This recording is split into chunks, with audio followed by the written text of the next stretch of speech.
time is winter. The place, any wooded wilderness area of the northern United States, Canada, or Alaska, where the snows come early, lie deep, and linger late. The chief actor is one of the smaller and shyer of the wild things that lives here. Winter is a time of great beauty, but its cold and snows bring suffering and hunger. Most of the birds that nested here have flown to the south. Now, even the last of the wild ducks must move on to seek open water and new feeding places. Some of the animals now slumber in snug dens underground until warm weather comes. The quill-studded porcupine lives in the trees.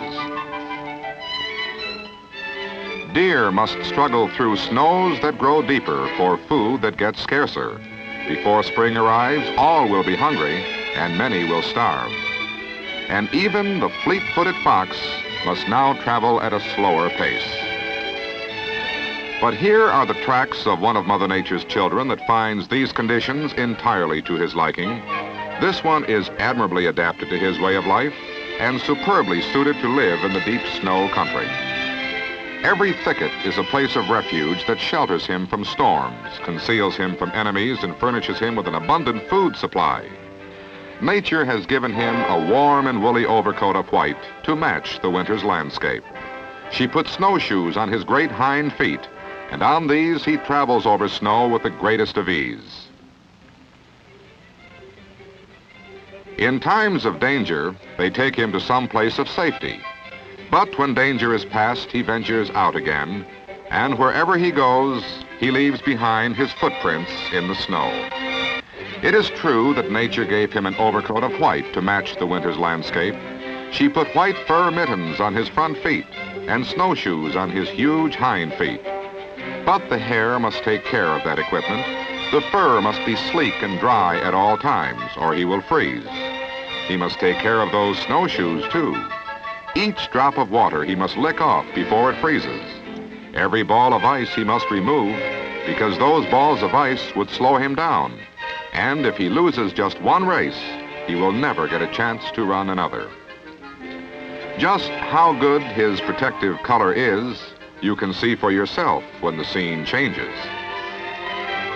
Now watch carefully. Can you see him? Now can you see him? But in case he is discovered, that white coat is no protection. Now his only defense is swift escape. Now his one chance to keep on living is to make for the shelter of some dense thicket.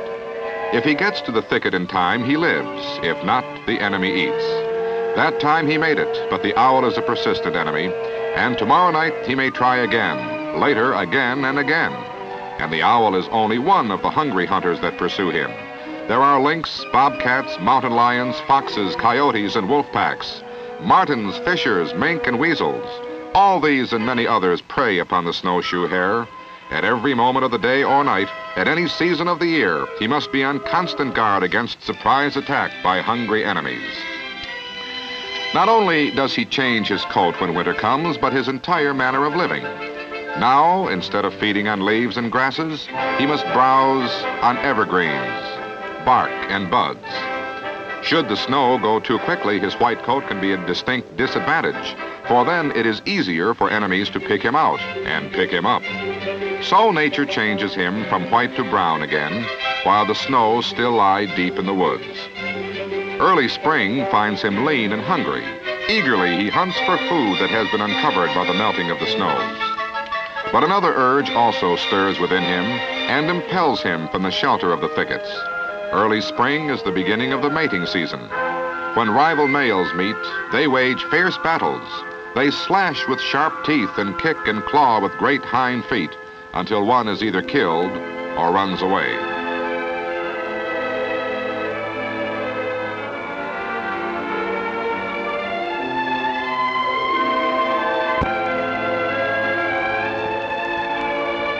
Towards the female, he is more gentle. He will even let her share his food and not attempt to drive her from it. Here we see two that are feeding on the remains of an apple that has been uncovered by the melting of the snow. When the leaves are out and the grass is up, the hare loses his lean and hungry look. He also sheds the last of his ragged winter overcoat. The male is sleek and well-fed and leads a rather carefree existence. But for the female, this is a time of great responsibility.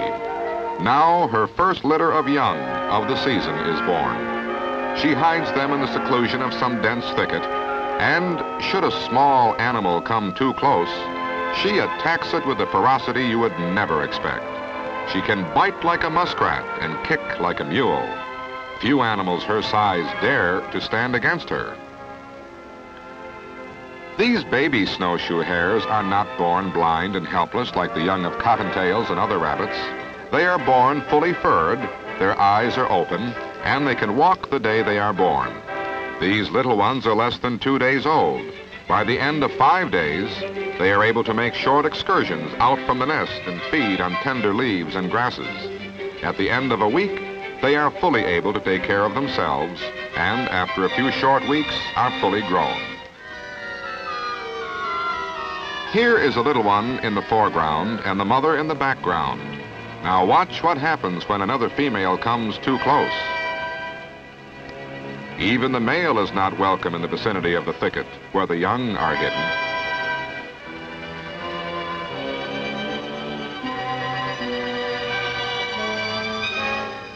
But against a huge creature like this, she is powerless to defend them. That bear would devour them in seconds if he found them. Danger and sudden death follow his footsteps from the time he is born to the end of his days. Now he had better run far and fast when the fox is on his trail, for the keen nose of the fox can follow his scent as well as the best trained beagle hound.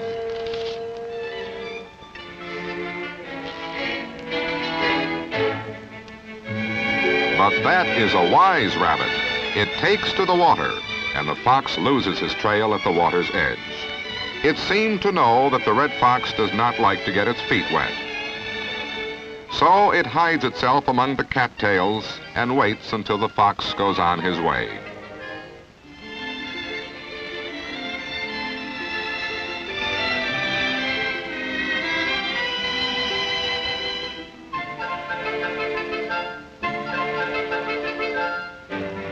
Rabbits can swim like muskrats when they have to, but they have a cat's dislike of staying wet. So this one comes out on a rock to dry itself. Shakes the drops of water from its paws. Takes a long look around to see if the fox is coming back or another enemy is trying to slip up on it from behind. The fox is gone. There is no other enemy in sight.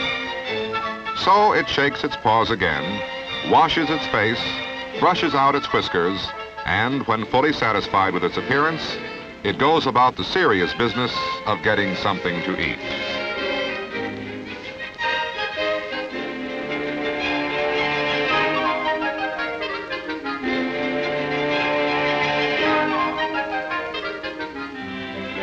It is true that he is surrounded by hungry enemies, but Mother Nature has given him keen senses to warn him of their approach, cleverness to elude them, speed to outrun them, and she made him small enough to go places where they cannot follow.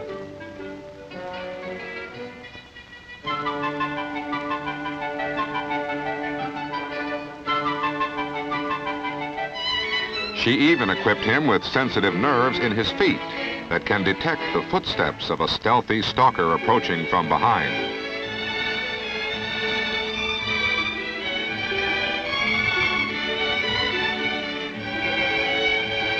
She has given him the ability to live on a great variety of low-grade foods, and he will thrive in places where even deer will starve.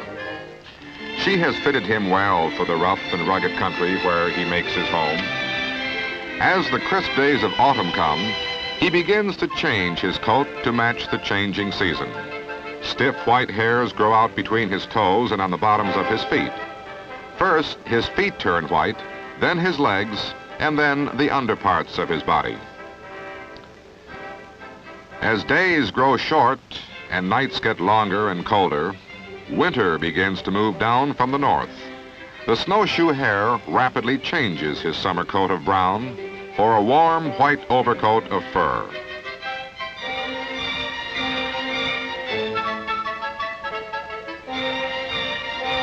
Now he is no longer brown, but spotted, brown on his back and white on his underparts. As the brown hairs fall out, they are replaced by white. And for a time, he is a rich golden color. Now we can get our first good look at his great hind feet and can see why we call him the rabbit that runs on snowshoes. These are even more remarkable when seen from the underside. When the deep snows come, he has changed to his coat of white. When blizzards rage and fierce winds howl, he digs into a snowbank and lets the wind and snow blow over his back. In times of danger, he goes bounding over the tops of snowdrifts while heavier-bodied enemies sink in and fall behind.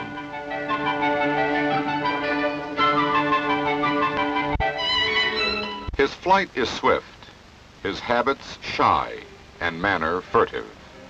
This is a creature of the heavy brush and dense thickets.